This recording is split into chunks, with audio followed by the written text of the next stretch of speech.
প্রিয় দর্শক, প্রীতি এবং শুভেচ্ছা নিন। আমি সাজ্জাদ কাদির এই মুহূর্তে আপনাদের সামনে কথা বলতে এসেছি বাংলাদেশের ভারতের সাথে বাণিজ্যিক সম্পর্কটি কেমন বা কতটুকু নির্ভরশীল এই প্রসঙ্গটি নিয়ে। এই যে বাংলাদেশের ক্ষমতার পালাবদলের পরে বাংলাদেশের সাথে বা ভারতের সাথে বাংলাদেশের বাণিজ্যিক সম্পর্কটি কি হবে না হবে ইত্যাদি নানা রকম চুলচেরা বিশ্লেষণ চলছে। কিন্তু এই যে বাংলাদেশ ভারত উত্তেজনা চলছে সরকার পর্যায়ে, বিশেষ করে বাংলাদেশের সরকার উত্তেজনা সৃষ্টি করছে, আবার বাংলাদেশের জনগণ উত্তেজনা সৃষ্টি করছে বিধায় ভারতের জনগণ উত্তেজিত হয়ে উঠছে, উত্তপ্ত হয়ে উঠছে। অবশ্য ভারতের সরকারের পক্ষ থেকে এখন পর্যন্ত আনুষ্ঠানিক উত্তেজনা তৈরির কোনো বা অভিযোগ, বাংলাদেশের প্রতি অভিযোগ, জোরালো অভিযোগ এমনটা শোনা যায়নি। সেই জায়গায় এখন বিশ্লেষণ হচ্ছে যে ভারত বাংলাদেশ বাণিজ্য সম্পর্কটি আসলে কি হবে, এটি থাকবে নাকি চলে যাবে। নানা সূত্র থেকে খবর পাওয়া যাচ্ছে যে বাংলাদেশ ভারত থেকে যেসব পণ্য আমদানি করতে হয় সেই পণ্যের আমদানির বিকল্প উৎস খুঁজছে। এই বিকল্প উৎস খুঁজে বাংলাদেশের সঙ্গে সহসায় কি খাপ খাওয়ানো সম্ভব? আসলে অসম্ভব, নানা কারণে অসম্ভব। কস্টিং বেশি পড়ে যাবে, খুব স্বাভাবিক। পণ্যটি আসতে বা আমদানি করতে জটিলতা হবে, এসব কারণেও সম্ভব না। স্বাধীনতার পর প্রথমবারের মতো ভারতকে বাদ দেবার চিন্তা থেকে, বাদ দিতে পারছে না বলতে গেলে বলতে হবে, পাকিস্তানের সঙ্গে শুধু বাণিজ্যিক সমুদ্র রুট চালু নয়, দেশটি থেকে পণ্য আমদানি বাড়ানোর খবর আসছে। অন্যদিকে বাংলাদেশে সংখ্যালঘু নির্যাতনের অভিযোগ ওঠার পর সীমান্ত লাগোয়া ভারতের কিছু কিছু বাণিজ্য বাধাগ্রস্ত হওয়ারও খবর আসছে। এই যে বাংলাদেশ পাকিস্তান থেকে আমদানি করতে যাচ্ছে বা আমদানি করছে, ইতিমধ্যে কিছু পণ্য এসে গেছে পাকিস্তান থেকে, করাচি বন্দর থেকে চট্টগ্রাম বন্দর। সেই স্বাধীন বাংলাদেশের 53 বছরের ইতিহাসে কখনো ঘটেনি, এই 4 মাসের সরকারের আমলেও সেটি ঘটে গেল। আমার প্রশ্ন, পাকিস্তান পণ্যে স্বয়ংসম্পূর্ণতা আছে? পাকিস্তানের তো নিজেরই আমদানি করে নিজেদের খাবার মেটাতে হয়। পাকিস্তান কতটুকু আপনাকে যোগান দেবে, কিংবা পাকিস্তান রপ্তানি বা কতটুকু করে? বাংলাদেশের চেয়ে কম রপ্তানি করে পাকিস্তান।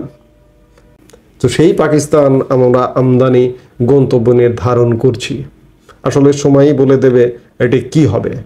আওয়ামী লীগ সরকার পতনের পর ভারত বাংলাদেশ সম্পর্কের ক্ষেত্রে বিগত 53 বছরের মধ্যে এক নতুনভাবে আলোচনা হচ্ছে। আমরা আমাদের জীবনে তো দেখেইনি, আমাদের পূর্ব জেনারেশনও বলছে যে ভারত বাংলাদেশ এমন সম্পর্ক, এমন বৈরী সম্পর্ক কখনোই দেখা যায়নি। দুই দেশই একে অন্যের পদক্ষেপে উদ্বেগ জানিয়ে পাল্টা বিবৃতি দিচ্ছে। আন্তর্জাতিক বাণিজ্য বিঘ্নিত হওয়ার খবরও আসছে। ভারতীয় দূতাবাস ভিসা সীমিত করেছে, এর প্রভাব পড়েছে বিশেষ করে পশ্চিমবঙ্গের কিছু এলাকায়। আবার এরই মধ্যে বাংলাদেশ ভারতীয় ভিসা কিছু কিছু জায়গায় ভিসা কার্যক্রমই বন্ধ করে দিয়েছে। যেমন আগরতলায় আমাদের বাংলাদেশ দূতাবাসে হামলা হয়েছে, সেই হামলার প্রেক্ষিতে সেই দূতাবাসের কার্যক্রম সাময়িক বন্ধ করা হয়েছে। আবার কলকাতা দূতাবাসে চিঠি দিয়ে, এবং এটিকে বলা হচ্ছে যে গোপন চিঠি, যে ভারতীয়দের অবাধে ভিসা দেওয়া যাবে না। ইতিমধ্যে জানা গেছে যে ভারত থেকে বাংলাদেশে আমদানি ক্রমেই কমছে বা কমেছে অনেকটা। এই কমবার প্রভাব বাংলাদেশেও পড়ছে। আমাদের অনেক নিত্য পণ্যের দাম বেড়ে যাওয়া এটি একটি কারণ। অবশ্য আমাদের শুধুমাত্র তো খাদ্যপণ্য নিয়ে আলোচনা হয়, বাংলাদেশ ভারত থেকে খাদ্যপণ্য আমদানি করছে, কিন্তু এর পেছনে মানুষ জানে না, মানুষের অজানা এই যে আমাদের যে গার্মেন্টস, আমরা 85% রপ্তানির এটিকে কি বলবো, যে লাইফ ব্লাড, এটা একটা শরীরের রক্ত। 85% আমদানির 85% অংশ আমাদের টেক্সটাইল গার্মেন্টস পোশাক শিল্প। সেই পোশাক শিল্পের মূল কাঁচামাল তুলা, সুতা। এটি আমাদের যে যতটুকু লাগে, আমি গত পরশুর একটি বক্তব্যে বলেছি, যে পরিমাণ লাগে তার 85% ভারত থেকে আমদানি করতে হয় এবং আমরা চাহিদার মাত্র 2% মেটাতে সক্ষম হয়, আর সামান্য কিছু অন্যান্য দেশ থেকে আমদানি হয়। আসার কথা যে ভারত থেকে এই তুলা সুতা আমদানি, এই যে বৈরী পরিস্থিতিতেও আমদানি সংকটের মধ্যে এটি কিন্তু বন্ধ হয়নি, এটি কোনোভাবে কমেনি। এটি নিঃসন্দেহে আসার কথা। যদি কমে বা যদি বন্ধ হয়ে যায় হঠাৎ করে, বিশেষ করে আমাদের রপ্তানির প্রধান খাত গার্মেন্টস শিল্প, পোশাক শিল্প ব্যাপক ধস নামবার সম্ভাবনা আছে, সেটি এখনো পর্যন্ত হয়নি। বলা হচ্ছে যে সরকার পতনের পর অগাস্টের ধাক্কায় সেপ্টেম্বর অক্টোবরে বাংলাদেশ ভারত আমদানি রপ্তানি অনেকটাই স্বাভাবিক ছিল, কিন্তু এই নভেম্বরে শেষে বাংলাদেশ সম্মিলিত সনাতনী জাগরণ জোটের মুখপাত্র চিন্ময় কৃষ্ণ দাস ব্রহ্মচারীকে গ্রেপ্তার, বাংলাদেশে ভারতীয় পতাকাকে পা দিয়ে মাড়ানো, ভারতের আগরতলার বাংলাদেশের সহকারী হাই কমিশনে হামলা ও বাংলাদেশের জাতীয় পতাকা নামিয়ে ছিঁড়ে ফেলার ঘটনায় দুই দেশের মধ্যে সম্পর্কে উত্তেজনা বেড়েছে। তবে অর্থ উপদেষ্টা সালেউদ্দিন আহমেদ বিশ্বাস করেন রাজনীতির এসব ঘটনা বৈদেশিক বাণিজ্যের প্রভাব ফেলবে না। তার ভাষ্য, রাজনীতিবিদরা কি বলেন সেটা ব্যবসায়ীরা দেখবেন না, তারা প্রয়োজনে রাজনীতিবিদদের কথার প্রতিবাদ করবে, প্রয়োজনের তুলনায় উৎপাদন বেশি হয়ে গেলে তারা তো বিক্রি করবেই।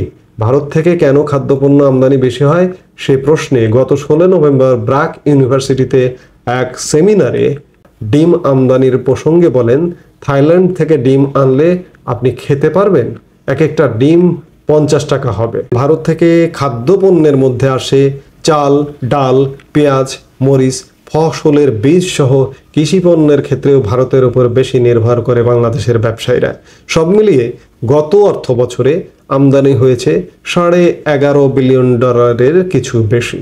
চলতি অর্থ বছরে প্রথম 4 মাসে আমদানি হয়েছে প্রায় 75 লাখ টন পণ্য, যার মূল্য $29,914 কোটি টাকা। অর্থাৎ প্রথম 4 মাসেও প্রায় $3 বিলিয়ন পণ্য আমদানি হয়েছে। মাসে গড়ে আসছে $7,500 কোটি টাকার পণ্য, $1 বিলিয়ন কম, $1.25 বিলিয়ন।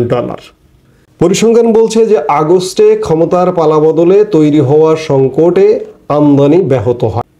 বাংলাদেশের ব্যবসায়ীরা মনে করেন যে ভারত বাংলাদেশ বাণিজ্যিক সম্পর্ক অন্ততপক্ষে বন্ধ না হওয়া উচিত।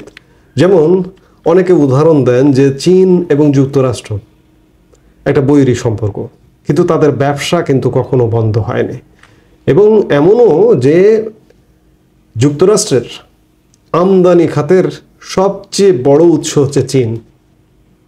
দেখুন, দুই দেশের রাজনৈতিক সম্পর্ক বা কূটনৈতিক সম্পর্ক মাঝে মাঝে উত্তেজনার সৃষ্টি করে, কিংবা বৈরী সম্পর্ক সারা পৃথিবী জানে, কিন্তু তারা কোনোভাবেই কখনোই বাণিজ্যিক সম্পর্ক বন্ধ করেনি। এবং অবাক করা বিষয়, সবচেয়ে বড় উৎস যুক্তরাষ্ট্রের চীন, এবং চীনেরও সবচেয়ে বড় রপ্তানি উৎস যুক্তরাষ্ট্র। কি বুঝলেন? অর্থাৎ রাজনৈতিক বা কূটনৈতিক সম্পর্ক যেটিই হোক না কেন, ব্যবসা বাণিজ্য অব্যাহত রাখতে হবে। এবং শুধু বাংলাদেশের ব্যবসায়ী না, ভারতের ব্যবসায়ীরাও, আমি যেটি জেনেছি, তারাও চান না যে বাংলাদেশকে রপ্তানি তালিকা থেকে বাদ দিতে। এই যে দুদেশের মানুষ, দুদেশের জনগণ কিংবা সরকার মুখোমুখি উত্তেজনাকর কথাবার্তা বলে সম্পর্ক হানি করতে চান, কিন্তু ব্যবসায়ী সমাজ কোনোভাবেই চান না। এই যে বাংলাদেশ রপ্তানি করি, বাংলাদেশ ছোট দেশ, রপ্তানি বাজারও ছোট, সেই জায়গায় বাংলাদেশ যে $2-2.5 বিলিয়ন ভারতে রপ্তানি করে, এটিও তো অনেক বড় অর্জন। ভারতে বাংলাদেশ যদি চায় $10 বিলিয়ন রপ্তানি মানে বাড়ানো কোনো ব্যাপার না, কারণ বিশাল ভারত, প্রায় 150 কোটি জনসংখ্যা, প্রায় 150 কোটি বা 145 কোটি জনসংখ্যার দেশ, কত বড় মার্কেট একবার চিন্তা করুন। বাংলাদেশের অনেক কোম্পানি ভারতে ফ্যাক্টরি পর্যন্ত করেছে। এই যে আমাদের প্রাণ RFL গ্রুপ, আরও 10টি কোম্পানি বাংলাদেশের ভারতের বিভিন্ন জায়গায় ফ্যাক্টরি করুক, এটা তো আমাদের জন্য ইতিবাচক। এত বড় মার্কেট কোথায় পাবো? দূর দেশে গিয়ে মার্কেটিং করতে গেলেও তো অনেক ঝামেলা।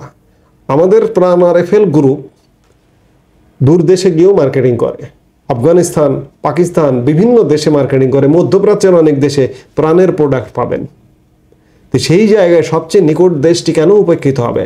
আমাদের বিশাল বাজার হতে পারে ভারত, সেই সাথে ভারতকে আমাদেরও প্রয়োজন। আমাদের অনেক পণ্য আমরা সহজলভ্য, সহজে পাই, আমদানি থেকে শুরু করে এবং সময় লাগা থেকে শুরু করে সব কিছু ইতিবাচক।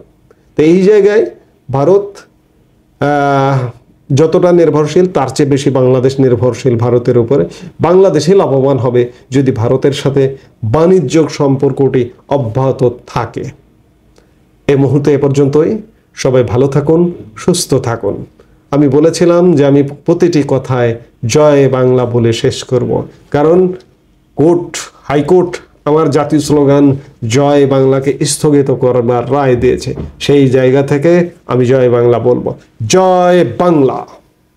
আমাদের ভিডিওগুলো নিয়মিত পেতে সাবস্ক্রাইব করুন Sajjad Kadir and the legends YouTube channel এবং লাইক, কমেন্ট, শেয়ার করে সাথে থাকুন।